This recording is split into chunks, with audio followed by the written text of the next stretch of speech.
Assalamualaikum warahmatullahi wabarakatuh.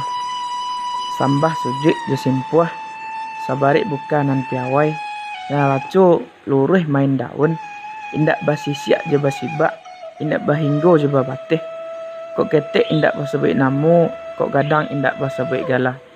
Ujuknya sambah nan terserak kepada hadiran kesadonya. Datang tanpa muko, pulang tanpa pungguang. Namu ambo Apriyadi, kampung amak di Pasaman, kampung apak di Agam, kini sedang di Padang kuliah di Unan. Bukan orang pandai, bukan orang terpandang, apalagi salah satu dari tungku 3 sajarangan. Di Minangkabau negari kita tercinta dan sanak kesedonyo, ada istilahnya dengan tungku 3 sajarangan. Atau tali 3 sapilin, ada juga orang menyebutnya. Nan terdiri dari nenek mama, alim ulama dan cadiak pandai. Dan dalam pengertiannya dan sanak kesedonyo, posisi ambo harusnya terletak di cadiak pandai. Baik itu juga bagi kawan-kawan ambo dan samu gadang atau bisa disebut orang muda ataupun segehnya pemuda dan pemudi Minangkabau. Dan mungkin saja sedang mendengarkan cerita kini nanko. Cadiak pandai ko kan kawan dan sanak kesedonyo, singkeknya adalah pemimpin masyarakat yang punya pengetahuan dan wawasan yang luweh.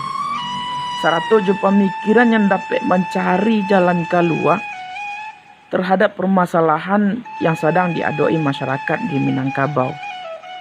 Jadi merupakan kumpulan orang-orang cadiak, pandai, cendekiawan, dan juga orang yang capek mengarati, pandai mengagai solusi dan berpikir laweh. Dan biasanya dun sana orang nan muda ikoko, itulah tadi yang dimaksud dengan pemuda dan pemudi Minangkabau, yang bisa disebut sebagai kaum intelektual, kaum terpelajar dun sana kesedonyo. Jadi kira-kira dun sana, apakah kita dan hariko sebagai pemuda dan pemudi Minang alah barasa tasingguang deiko atau alun gitu. Sehingga jo ambo patehi dia nak terasa tergantung, nak ada penyambung. Besok akan cuba kita uleh, akan cuba kita kaji lebih lanjut pensanak kesedonyo, kita buka kulit nampak isi. Dalam panjang jalan nan diturut, lah banyak pulau terlampaui, bak kok kita sudahi. Cari toko ado kawan-kawan dan sanak kesadonyo karena rasa ingin tahu nan alah tinggi. Indak saketek pun taniat di hati untuk menggurui. Kabo ketek di tepi banda, tanduk dan indak tumbuh lai.